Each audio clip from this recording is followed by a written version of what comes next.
morning. This is John Smith. I'm president of the local chapter of ASPE Chapter 19 here in St. Louis. It's our first meeting we've had in a year and a half in person, along with a Zoom entity here. There's several people on the call. I'd also like to ask that those individuals who are members of our society go ahead and get with me, because I have some flyers that I'd like to get out to everybody, along with some scenarios. Like to know at each one of our meetings, we're going to have an ethics meeting along with inside the program meeting. So we'll start out with that after we go through the program. I have announcements that I'm going to make. First off, the first announcement will be that we will have a Central Plains regional meeting to be held on October 16th. Friday the 15th and 16th, Friday night, we will all assemble down at the Festus Holiday Inn. We currently have 15 rooms available, so first come, first serve, and if you don't get into that hotel, there's some others around there, but we will hold the main course of our meetings at that hotel. And we have reservations, which will be going out in an email via our chapter, along with the stuff. I do have a rough draft from National, but it's not got all the meat and potatoes I want to have in it. So between Fred and Cindy and myself, we'll get that taken care of.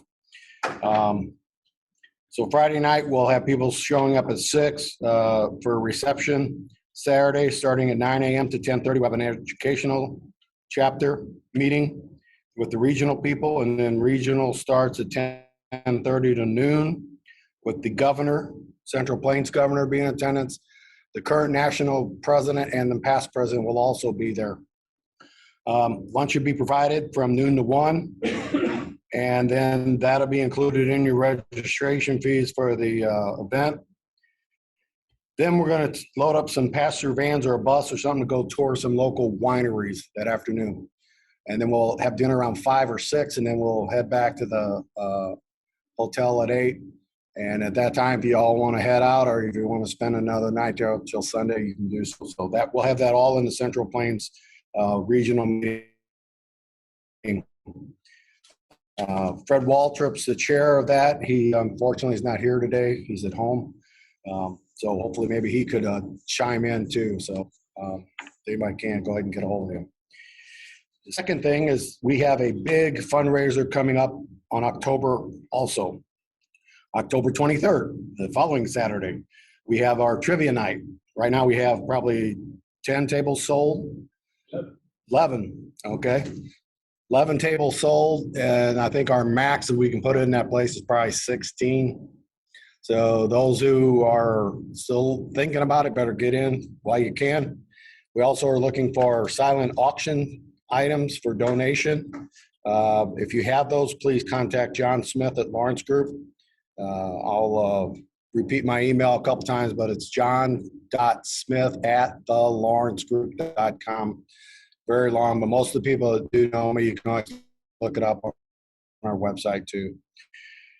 Other than that, trivia night, we have Hey, John. Zoom in person table. Yes. Hello. Hey, what, and you could have said this before, so I apologize, but as far as just straight up donations, like a check, Yep. I just need to give that to our treasurer, correct? Right.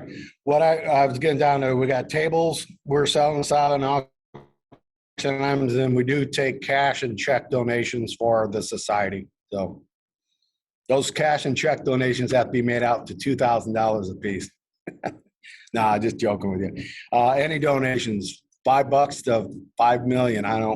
It really helps our educational endeavors. It helped me and Freddie go down to our national convention along with scholarships that we give out. So that's important.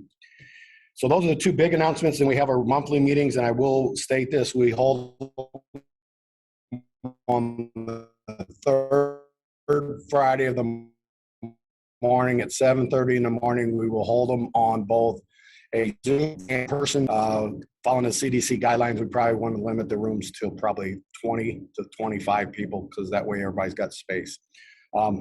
So hopefully today, we got a lot of people that are on Zoom calls. We understand that. And those individuals who are here, we would really appreciate it. So just want to keep those in mind. Now I'm going to get down to the meat and potatoes. The first meeting is that we will have a introduction here of Tony Morris with Karpel Solutions. And he's going to talk about cybersecurity. And then I'll talk about bid ethics after his presentation. So I appreciate it. So Tony, go ahead and take it away, and we'll all listen in and take notes. Thanks, John.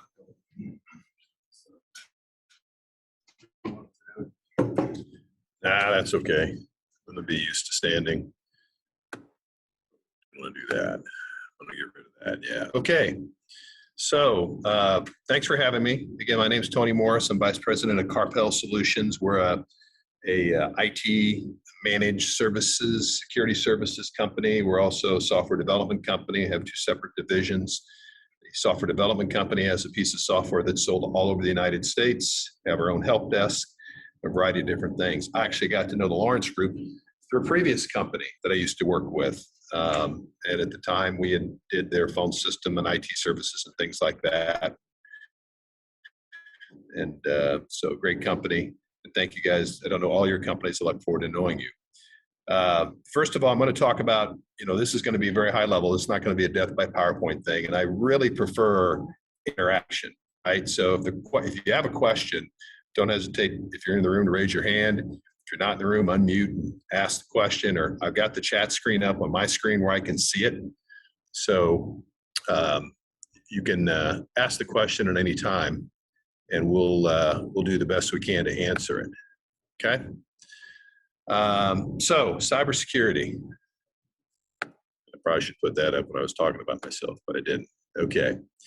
So before we get started and going into some of these details, just by a show of hands of people in this room, how many of you have either personally had a cybersecurity event happen to you or to your company?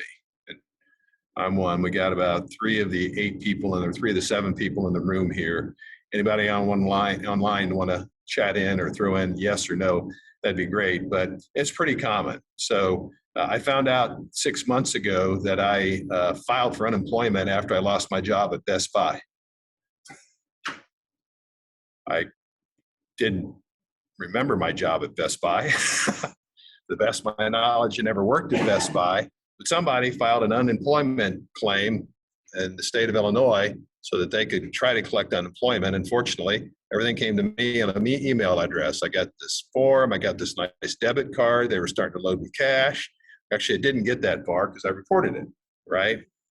And just like 2 weeks ago, my wife got unemployment. Now, my wife's been retired for 2 years, and she's part-time, so I'm not sure part-time volunteer people get unemployment, but someone tried, right? We also now have to have a special PIN when we file our income tax, because 5 years ago, my wife filed an income tax without telling me. And here I thought we were close, okay? So it's a pretty common thing, right? What I've got up on the screen are statistics from the International Crime Complaint, or what's called IC3, which is the division of the FBI that really focuses on cybersecurity. And this just shows you, from a perspective, the growth over the last 5 years of cybersecurity. And on the top is the number of total complaints, right, in each year. As you can see, as it went from 2016 to 2017, a little bit of an increase, maybe 50,000 more. Then 2018 to 2019, 110,000 more. And then from 2019 to 2020, it jumped almost 70% in the number of complaints that they received. And as we go along, you're going to see this is kind of twofold. One of it is because there's a lot more going on. The bad guys are getting smarter and more organized, by the way. And secondly is a lot of people just wouldn't report it. They'd be too embarrassed to. And the number of dollars spent, right? So $4.2 billion of reported claims. right? That doesn't include the ones that people don't report, where someone may pay a $5,000 or $10,000 ransomware just to get their data back, and they're too embarrassed to report it because they don't want their clients to know it happened.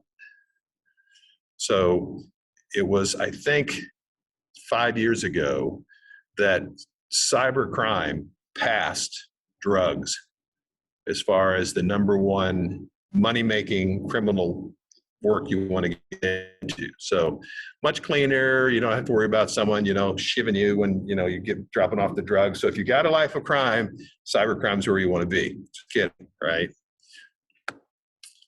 Let's talk a little bit about the types of crimes.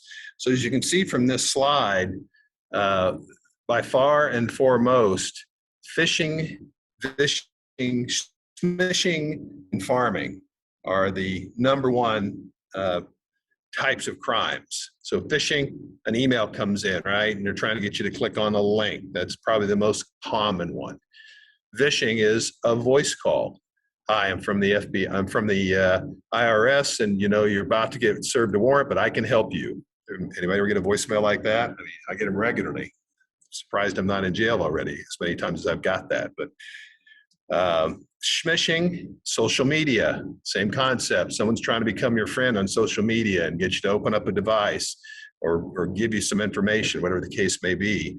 And farming is a little bit more complex. I'm going to talk about that when we talk about email security, because I've already had one question about email from one person already, right? And as you're going to see here in a little bit, email compromise, email account compromise, and business email compromise is the number one way that most people are getting hacked.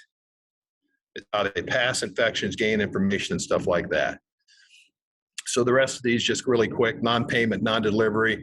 That's somebody that's saying, "Hey, I'm a customer and I want to order this stuff, and send me the equipment." You do some research and think, "Hey, this is like okay. I know that email ad, blah blah blah blah blah blah." And turns out that happens, and the equipment goes out the door, no payment comes in because it wasn't that company. Or in some case, you get an email that says, "Hey, send a check to me. This contract's ready to go," and you send the down payment check. Okay. We should tell these people there's a good IT company that can help them. So,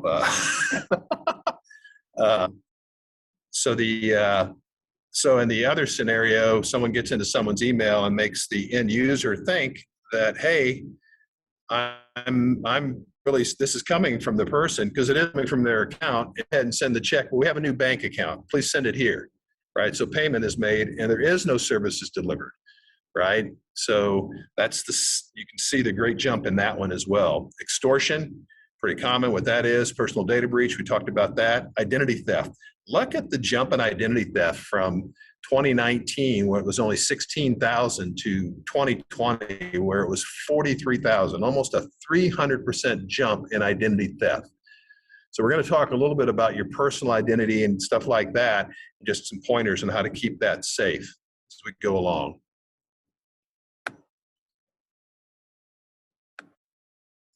Work with the computer. Okay, so I mentioned before business email compromise, BEC, and email account compromise. So we're in IT, we got to have acronyms, right? You guys in engineering and estimating aren't the ones that have your acronyms, right? We all got to have those things. Number one loss: confidence, fraud, and romance. Second highest. Why do you think that is? Okay, group's a little tired this morning on the way to stand in a long, hot hallway. You guys that are sitting at homes, comfortable in your businesses, you guys can chat in with the answer here as well. But I'll go ahead and save you the suspense, right? We have a lot of non-tech savvy baby boomers that have turned, we're in the golden years for senior living, which is another market that we're in. They're just waiting for these people to get older, right? There's going to be more people older than 80 in about 10 years than there are of almost any single age group as healthy as us older folks like me are staying, right? So there's all sorts of scams that are run on these guys. I mean, the report that I pulled this information from the FBI, it kind of talks about that. They are the target for a lot of these people because A, they have some resources, and B, they're like, oh yeah, I'm just getting this email from my nephew. I am going to go out and buy $5,000 of iPhone cards for them because that's what they need. And I'll send it to them. I'll give them the numbers online. It happens. It happens. So it's kind of one of the reasons that it's important to understand this. You know, hopefully maybe one or two things we share with you today, you might share with a elder adult. Yeah, John. What's the ransomware got you got for? There's there in the document, it goes down and it talks a little bit about that a little bit more. So there's a footnote. I just didn't put all the details just to save the screen. I'm happy. Anything that's on this, anybody, we're happy to share this with you. The FBI report, I've got a PDF of it. So I got business cards here for the people in the room. And Dan Hope, who's here with me as well, my business development manager, I'm going to give his email out at the end of the presentation. So those of you that are remote, you can contact me through John, or you'll have Diane's email address, and we'll get you copies of this and all this stuff. So anyway, that just kind of, you look at all these things and it's like, you know, this is a pretty well organized industry. Now, I want to tell you that John brought up ransomware. So ransomware is where data gets encrypted, right? And you get this little thing that pops up and says, I've got your data, and you know, I'm giving you 48 hours to give me X amount of dollars. And the interesting thing about people that get ransomware is usually the bad guys have been in your network for days, some cases months, just trying to figure out what they can get around into first, and then they'll decide, okay, well, these guys are, you know, worth X amount of dollars, so their cyber insurance policy probably covers this. So let's ask for this because we're going to take them out of business for forever, or they can go to their cybersecurity company, and if the backups don't work and different things like that, then they'll just pay the insurance. You know, they'll use the insurance and pay it, and life is good for everybody. And it happens way too many times. We're paying ransoms to people overseas that we would rather not pay ransoms to, because that's not the only bad things that they do. But they have helped us. Hey, I'm sorry, I put in the encryption key, it didn't work. Oh, well, try this and do this and do this. And they are very customer satisfaction focused. I mean, they're going to rob you blind, but they're going to do it with a smile on the face, okay? Because we're going to help you make that easy. So this is really, really big business. It's not something to be taken lightly. And the bad guys are getting so sophisticated. This is a quote from the 2019 report, but it's still true. It's harder and harder for people to understand what's fake, because in some cases, it's not fake. We'll talk a little bit about that. We talk some more about email in a little bit. So cyber attacks, they're really only for the big guys, right? I mean, all the big corporations, Home Depot and Marriott and Target and everything along those lines. That's what everybody thinks, but the reality is they're not. And it's tough for small businesses to think, why me? Or an individual say, why are they targeting me? Why is my data important? Or why is my data not important? So why don't we hear about more small, medium-sized business cyber attacks? Well, it's just not newsworthy, right? It's not the big story, right? No one wants to talk about the little guy down the road that got hit, and you know they took his customer base, and he decided not to pay it and lost his business because of it. It's not a big deal to hear about. And this is the other part we talk about when I mentioned it's some don't get reported because it's embarrassing. Well, wait a minute. Someone really used my email, or I really sent this check without verifying that the end user did. My client did change the bank account. Sounds kind of, am I that, you know, how does that appear? PR is horrible. You really don't want your clients to know when it happens. And there's legal ramifications, because if you report it, and legislation is working its way through Congress now, that you'll have to report it, because they can't fight it if they don't report it, right? And believe it or not, the FBI is pretty good about fighting it. Remember the pipeline ransomware that came up a few months ago, right? They recovered most of that money. They got to the bad guys through working through international cooperation, right? There was a situation here in St. Louis that was referenced in the 2020 statistics from, where $30 million was transferred into an account. And by the FBI working with the Hong Kong authorities, one time China did talk to us and work with us, they were able to stop that from transaction from going to the next step, and that organization got all 30 million back. So reporting it is the right thing to do, because we can't fix what we don't know is broken, right? We don't know it's broken and they don't know what the bad guys are doing. It can't be fixed. Just a couple of stories here that are a little closer to home, right? These are a bit dated, but in Kansas City Hospital paid ransomware back in 2019. This is a police department in Texas that got hit. These are the small stories that you don't hear too much about unless you do just a little bit of digging on.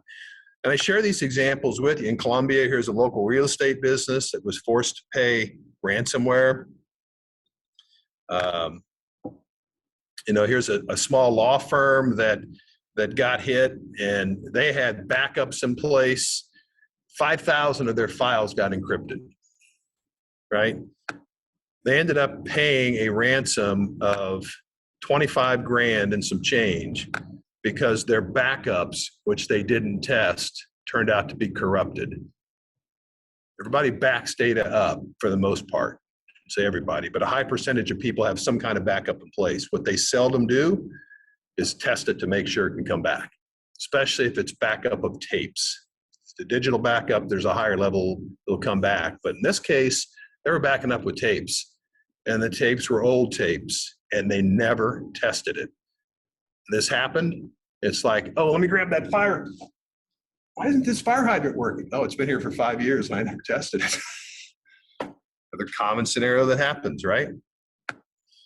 So they were down for 2 weeks. It was devastating to the organization. And it took them, by the time they were able to get everything back, 39 hours to restore for each terabyte. They had 12 terabytes of data. So again, a lot of the tools are that way. So why is cybersecurity such an issue for small, medium businesses? Again, a lot of that goes back to those assumptions. Most of the small guys say, well, why would they want me? Why would they come after me? That doesn't make any sense. I'm a small business. I'm not worth that much. They're going after the big guys. They believe that the current tools they have in place, firewalls and antivirus and backup solutions, are good enough. They've always been good enough. Why aren't they good enough now? They don't believe their data is important to hackers. Talked a little bit about that before. And I've got an IT team, or I've got an IT company. They got me covered. They always have. They still got me covered, right? And that sometimes is a fallacy. As I mentioned earlier, we're a managed security services provider, not just a managed services provider. Kind of a difference in our industry, because we decided 2 years ago that our clients really do believe we got them. They believe that we've got everything taken care of. And we looked at it and said, the bad guys are smarter than the tools we have today. We need some other tools, and there's some other costs related to that. So a couple of years ago, we started down that path, and a year ago, we implemented it. So all of our clients now have additional tools on their servers, workstations. We have monitoring that's going on 7/24, and we're able to do that at a very fraction of a cost increase for a lot more security and perspective. So here's some industries that are consistently under attack: finance, healthcare, construction. Imagine that. Why would somebody go after a small construction company? So in the case of the Target attack that we saw before, that big guy, you know how they got to Target? Through the HCAV company that serviced Target. Because the HVAC company, they found a issue and were able to get into the network through a hack to the HVAC company, which is tied to the internet. Just about everything that is going in today is tied to the internet in some way for remote control and access. We're seeing senior living communities and different buildings going up with smart refrigerators, and I can come in and I can say, Alexa, please turn on my lights, and it'll do that. And the lights are attached. All the stuff is attached. So more and more things are attached to the internet. So we somewhat made it easy for these guys to do it, because we want all of our users to be able to use any device at any time to make any connection. It's just an assumption. If I'm going into a restaurant and I don't have a cell signal, well, you got internet so I can get online and look at stuff, right? If we don't have that, we're kind of like, well, we're not going to eat here anymore. I don't care how good the food is. I can't get on the internet, right? But we want to make that ability, especially under COVID, for everybody to be able to do what they need to do wherever they're at. Now, that means we open a lot of doors, right? We open a lot of doors. Sometimes we forget to close those doors. So it goes back to how we work and the protocols we put together. While we're a technology company, we spend just as much time on education of our end users, right? That's what we're going to do here today, is educate a little bit. So security awareness training is something we do. We make sure that people understand what needs to happen. Because you need to have, I kind of look at it as a three-legged stool, right? You need people, products, and processes. I can put the best firewalls, the best security in place. I can do whatever I want, but if the processes aren't followed properly, I open a door, I forget to shut the door, right? Then it will fail there. And if the people don't understand that they are the last line of defense, that's an issue too. Really? I can get tickets to the Garth Brooks concert that's been sold out for 2 weeks? Heck yes, I'm going to try to do that. Uh-oh, I clicked on something, it's not working, my computer's locking up, I'm just going to delete that and move on. Somebody could be in there right now starting to gather information and laying in wait for what they're going to do next, right? They could be trying to get your email information and then all your Outlook information so they can go out and try to do this to somebody else, and that's a very common thing. And an important thing to realize is it's not one person sitting there just trying to take time to do it. It's all automated. I mean, one person is doing that to hundreds of companies at the same time through technology. So that's why it's not that they're targeting you, they're targeting everybody. They're just waiting for somebody to, it's like throwing a fishing line out in the lake and just waiting for some fish to, you're not targeting any one fish, you just want to fish.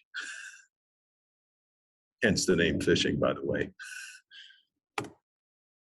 So again, traditional security tools that people have in place, antivirus, firewalls, keeping devices patched and backups, all those things were good back when we didn't have all this cybercrime going on, but they're a little bit outdated. I like to use antivirus. So you probably have heard the comment, is the antivirus up to date on your computer, right? Is it current? And that's because antivirus is what's known as a signature-based tool. Someone gets a virus and they report it. Let's say it's Symantec reports it. They report it to all the other companies. So the good news is these guys all work together for the betterment of all of us, right? And they update that information. So if that file comes on your computer, antivirus looks at it and says, oh, I recognize this is bad, let's quarantine it. But somebody's got to get it first.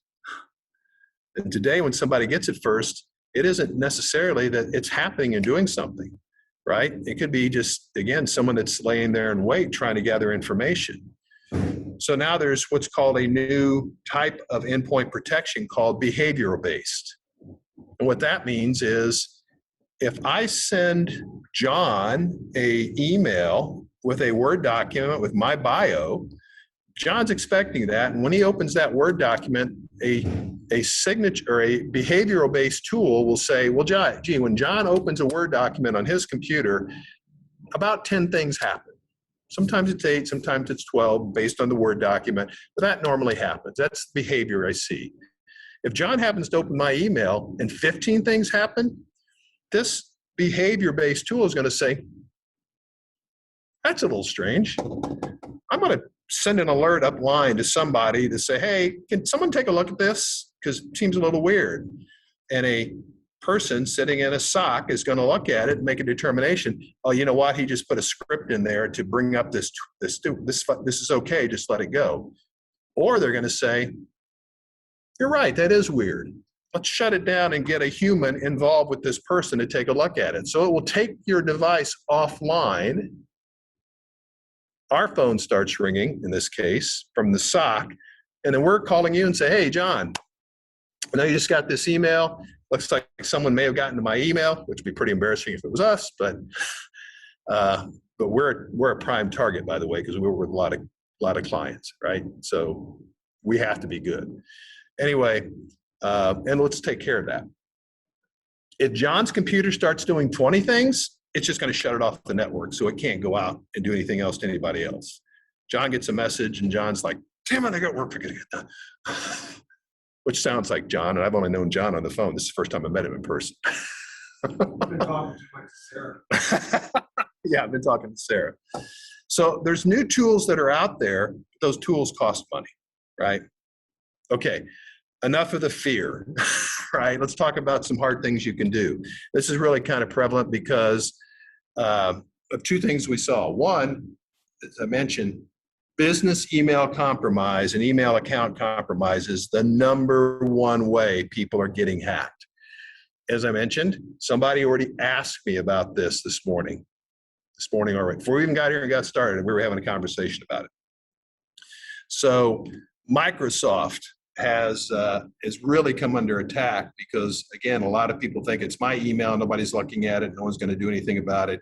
But now that the email is mostly in the cloud, because we don't want our power going out in our building, and we can't, because email stops if I have my email server in my building, so let's put it in the cloud. It's much more secure, right?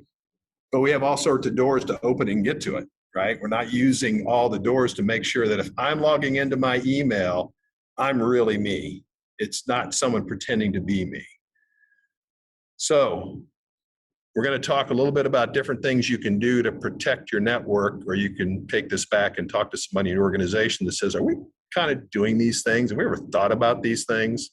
But the number one thing you can do to protect your email in your business, in your home, in whatever you're doing, or any accounts that you have, is to implement multi-factor authentication. Now, I bet everybody on this Zoom session or whatever knows what multi-factor authentication is, some form or factor.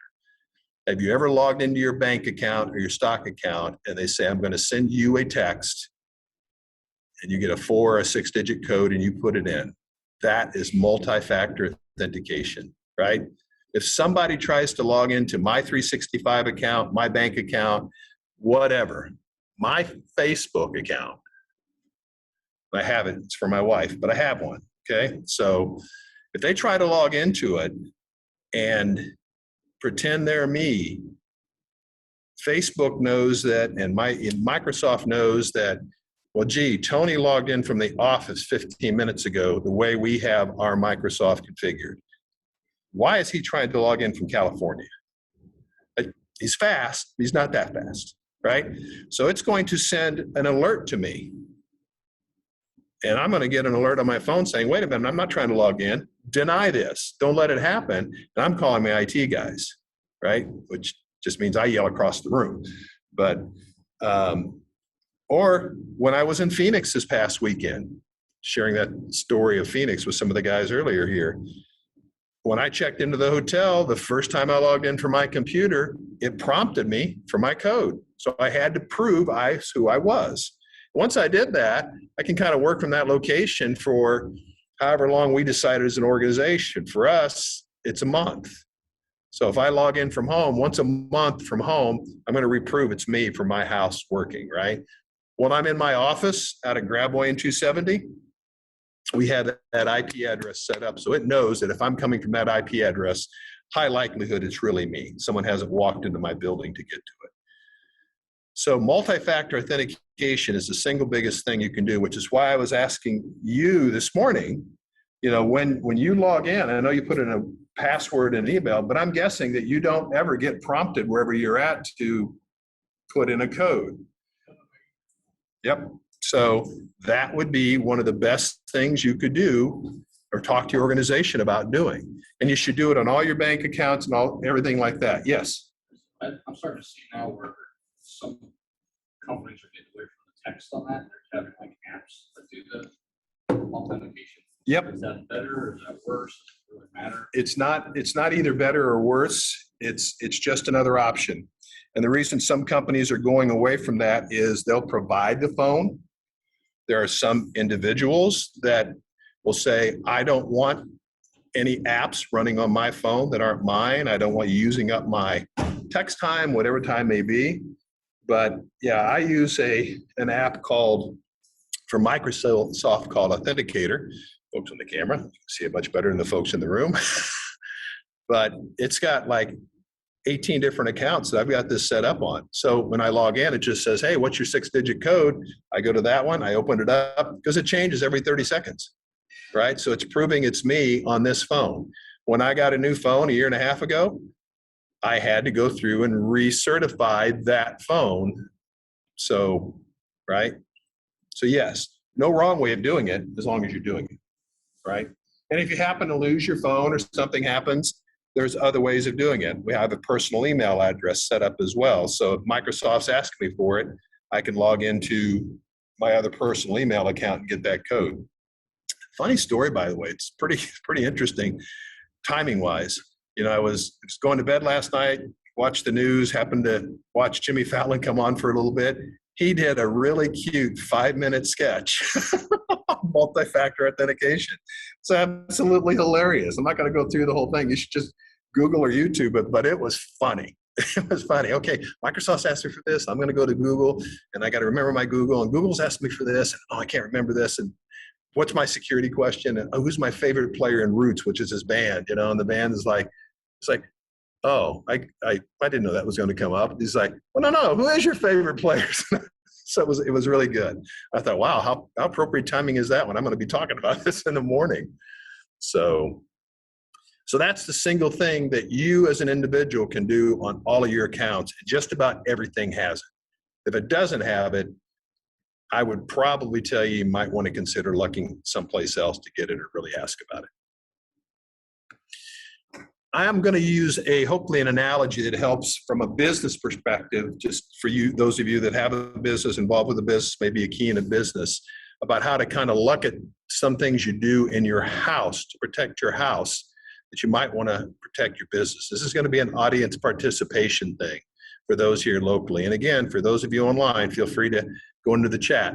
So think about your house and what are different ways that you use to protect your house, you know, to maybe lock doors and things like that. So we have doors and windows in houses, right? So you've got maybe a door, you want to put a lock on it, right? Or a window, and maybe you want to put a lock on it. Maybe you do, maybe you don't, but those are ways in and out of your house. You need to think about those things, right? Because we do put locks on those things. Maybe I'm going to put an alarm on it too, just to make sure that, you know, if the door gets open and I'm not there, or if I am there, I want to hear it because I just don't know what's going to go on. Maybe I got a dog. Now I've got a dog and the door could open and someone could walk in, the dog would just sit there and sleep, right? You know, but I walk in the door, he starts barking at me. He's like, why are you doing this? Anyway, those are just different things that people do. I've got the police department. If something happens, I can pick up the phone. If I'm worried, I can call the police, right? I've got the neighborhood watch. I got some friends that'll call me. It's like, hey, Bill, Tony, you know, somebody was wandering around your house. It looked a little bit strange. I've got insurance in case something goes wrong and someone robs me. I can always go back to my insurance, right? And I've got, you know, my son's got a doorbell camera. He's got one in the front yard. He's got in the backyard. He actually has one on his truck out in the alley that he has parked behind his car so he can watch that. These are just different ways of security. Some people have a baseball bat in case somebody breaks into their house. For me, it's a golf club, you know.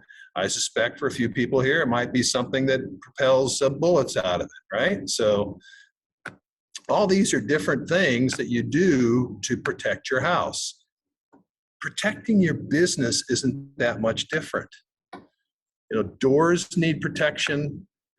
Alarms and things like that are detection. Response, if something happens, somebody breaks in, We've got this going on. This is a framework that has been built to think about things, right?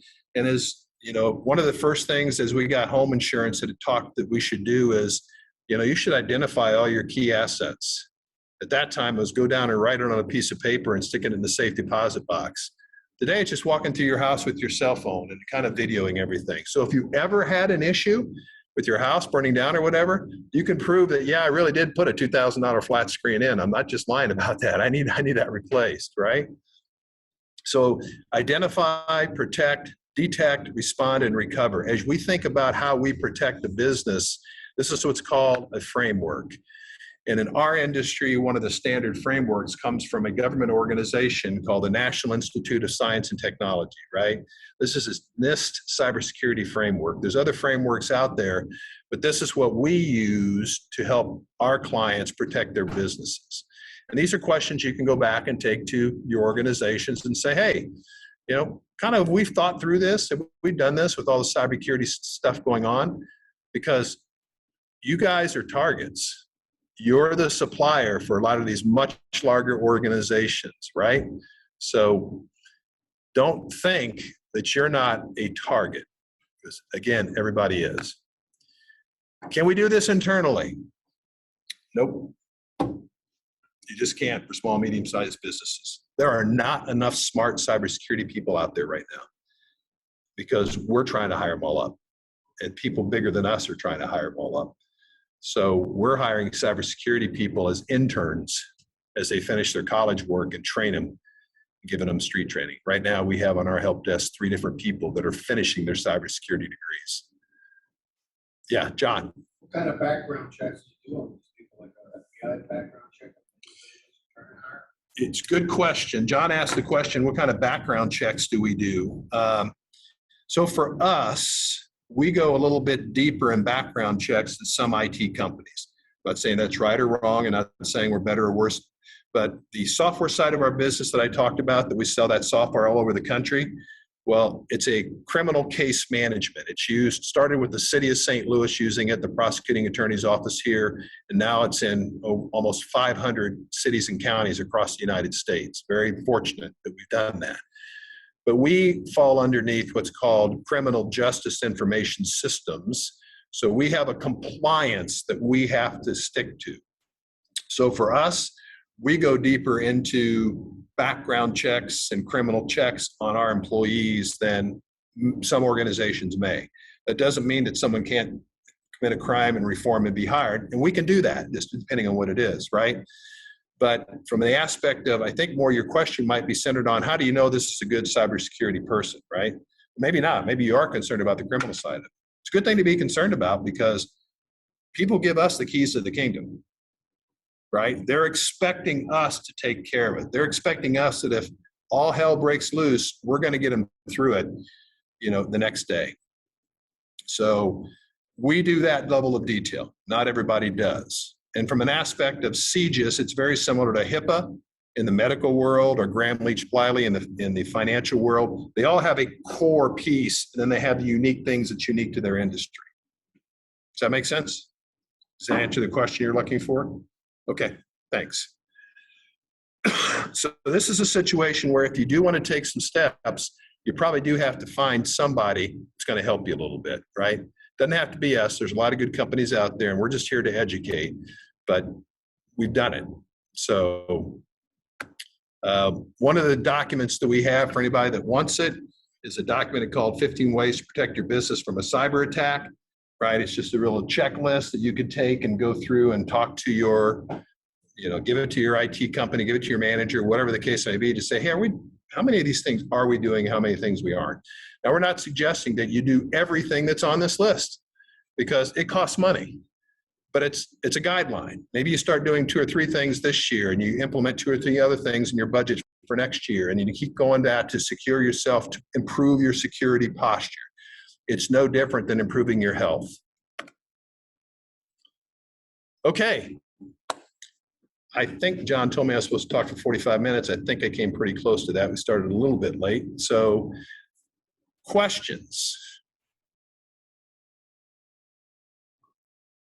everybody is not asleep here in the room, guys. I know those of you at home may think that, but they aren't. They really aren't.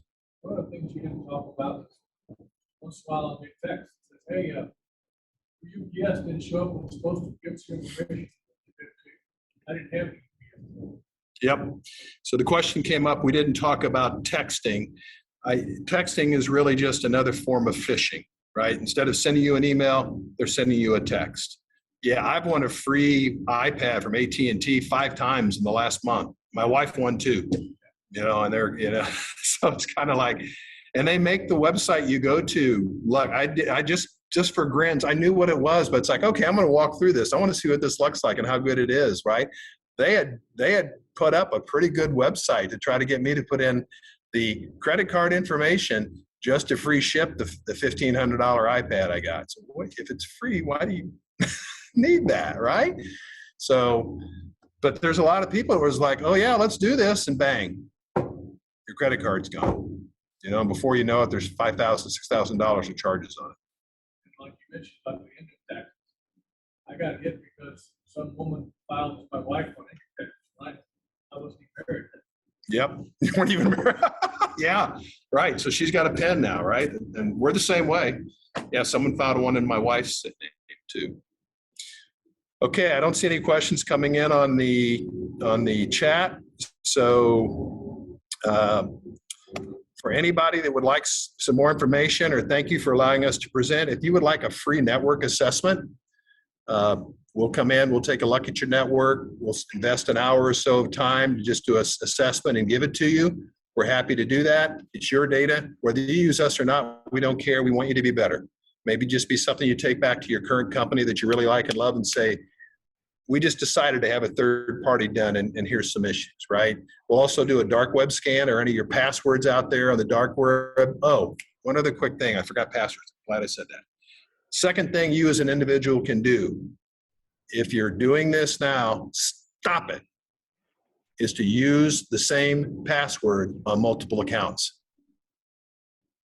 We're human. We don't want to try to remember these things, right? So I will tell you that I used the same password for years and years and years on every single credit card account.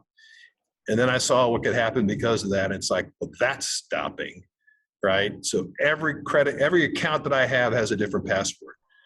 Like, well, that's really hard to remember. I spend $20 a year on a password manager. And that password manager will generate a password and it'll remember it. It's on my phone, it's on my computer. When I log in, it'll fill it for me. I just have to know the password to that. And yes, it's protected by MFA. So no one else can get into it. So if you'd like any information from this, a copy of this, a copy of that document, Dan Hope, dhope@karpel.com. Just shoot him an email. Guys here have my card. You can get Dan's card. Really appreciate some time. Hopefully you learned something, and hopefully this is helpful to you. So thank you. Appreciate it. Thank you very much. Tony, thank you very much for your presentation. You're welcome. That's okay. That's Anyway, what I was going to do is go through this ethics thing fairly quickly. So there's a handout that we have in here. The people online, I'm just going to, can they still see me? You think? Let me stop sharing my screen. Yeah, Yes, we can see you. There. Okay, good.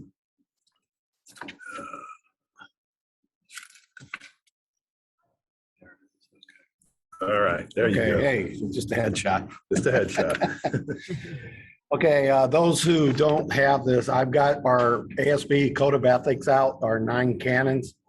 I also have 2 scenarios behind it. So the next meeting, I want to be able to have this stuff on a flash drive and be able to show it to the members of the audience who are not present. But what I've done is each one of our monthly meetings has to have some kind of an ethics presentation. So what I've got here is I got scenario number 1. And those of you who in the room, I'm going to read this just like we've got a classroom here. But scenario 1 says, I'm the great construction company, are competitively bidding a public entity project for the city of XYZ. Bids due at 2 today, okay? The bid form requires each bidder to fill out the major subs, only one bidder per trade. So I listed earthwork, concrete, steel, glazing, drywall, plumbing, HVAC, and electric. So those 8 major subs have to be identified on every general contractor's bid form, okay? Only one. So it's 1:30 and it's 2:00 bid time. So, excuse me.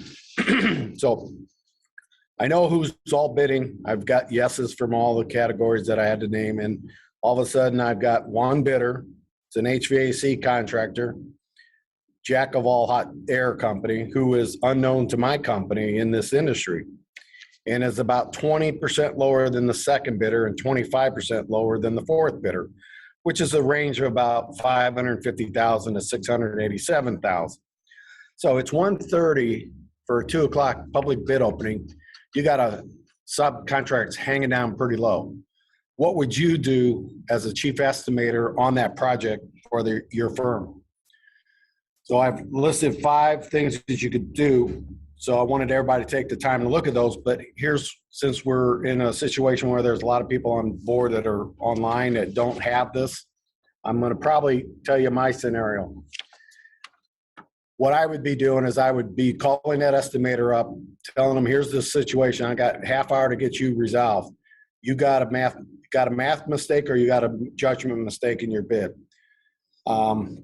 Knowing how critical it is to get this job in and also win it, I want this guy to either honor his bid or pull it from the market, okay? Or since he's unknown to me, he's not giving me the preferential bid. So the question is he out there being fed numbers by someone unethical on the other side too? So there's very different entities here, and I'm going to pick on a few people here. Hey, Bob, what would you do? Bob Adams. Like you said, I'd call him. Speak up. I would call him and tell him, if you say honors bid or check his numbers, see what's going on. Check his numbers? Yeah. Okay, so Bob's going to tell me either pull his bid or check his numbers. We got a half hour. He's probably going to call up his friend over at XYZ company and say, hey, where am I? Where do I need to be? So watch that kind of talk, because that is inciting it. So our code of ethics is number 7 is about bid peddling and bid rigging. So you got to be careful with can 7 and 8 on our program, because bid rigging could be that, you're telling that guy, hey, you need to be at this number. So that could be your competitor doing that.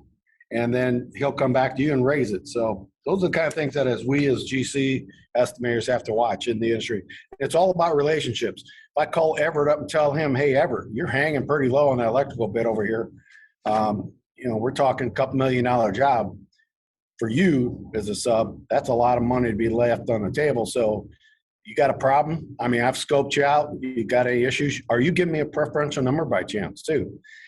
I would hope that a sub would tell that GC, hey, I'm giving you a preferential number. So if I'm hanging down low, I'm okay because I'm giving you that. And that's happened. Okay. So let's move on to the scenario 2 at the bid opening.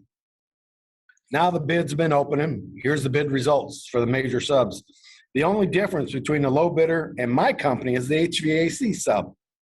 So the low bidder is I'm a Loser Construction. He's at 7.9 million roughly. I'm not going to get into actual dollars here, but just tell you. And he named jack of all hot air. Like, oh my God, this guy pulled his bid for me. So I wonder what happened. Did he pull his bid for me and raise it everywhere else to where he's just under that guy? Or did I'm a Loser Construction company not know he's that low and just use him because he's a friend of theirs? We don't know. So I'm the Great Construction Company and I finished second. I'm $450,000 off the pace for low bid. If you remember, the spread was 550 to 687 on scenario 1. So I got the numbers there. There's where I'm questioning what you do. As a chief estimator, I'd probably say, okay, it's a public opening. Hopefully, maybe the guy realizes he's got a bust and he'll default. And maybe the owner will let him out without penalizing him by taking his stuff away. That's Cindy. She's more worried about who's attending. So So this second scenario is, you got second bidder, third bidder, okay construction. He's 625 off the pace, and then I'm out construction is 1.3 million out. So got 4 bidders here, and I'm gonna show this to the crowd just so you can see it.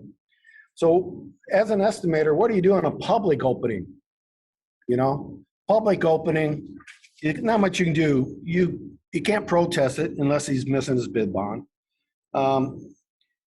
The biggest thing here is you might want to let the owner know that that guy pulled his bid from me, and I would call the other GCs knowing that, okay, Kyle, why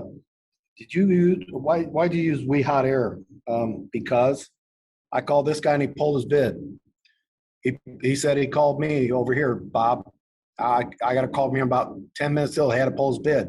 So at least he did it there, but what happened at this low guy?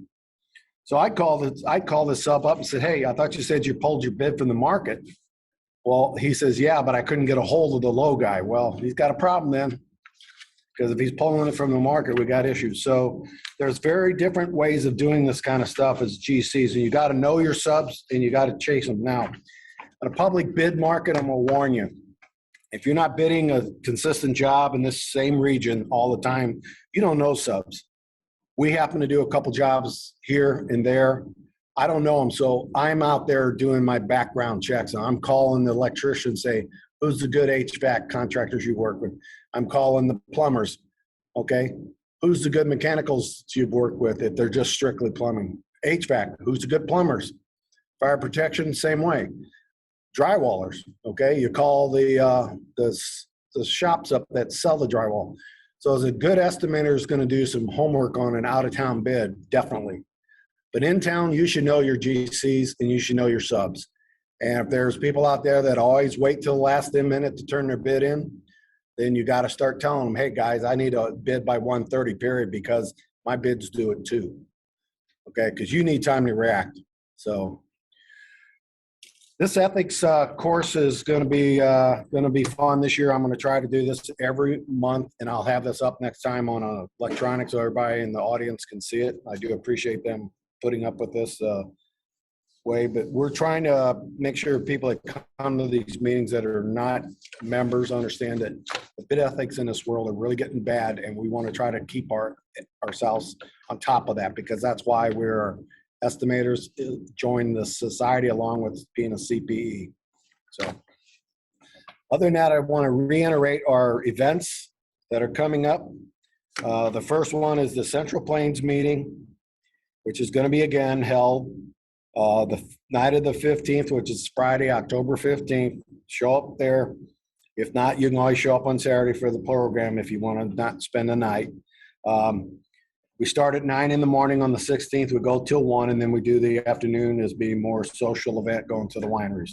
Fred Walter's in charge of that as chair, so unfortunately he's not here today. He's home. Second night is a big one for us for our scholarship award money. It's trivia night on the 23rd. Bob Adams is the chair of the entire thing this year, along with Mary Rotter with Goderman Sable and Colby Patterson with Wright. It'll be held at the Edge in Webster Groves. If you want to, you can go to our website at www.stlouis.org. stlouis19.org, excuse me. Try to remember. So what we'll be doing is having tables of 8 sold, probably maximum 16. We do take cash and check donations to the society. We have some what I call silent auction items. The silent auction items the last few years have been tremendous. I mean, we've had baseball, hockey tickets, axe throwing stuff, all kinds of things. So just think of those kind of things. We don't mind having a $5 bucket of cheese that somebody bids $50 on because it's great cheese. So anything and anything would be good. If you have any questions, get a hold of myself or Bob Adams. He's with the Interface Construction. And other than that, next meeting will be on the 15th of October. So that's going to be a busy weekend for us. We got our monthly meeting that morning, and that's part 1 of 2, will be forecasting futures, escalations, lead times, and central core. Phase 1 of that will be done by Cameron Beatty with HBD Russell or Russell HBD. I don't know which way they go, but Russell, yeah, I figured so. Russell HPD. Cameron's going to be doing that on October 15th, and phase 2 will be on October 19th. So, or November 19th, excuse me. So it's October 15th for the next one, and then after the second part of that will be on the 19th of November. The fun one will be in January, everybody. Bid simulation.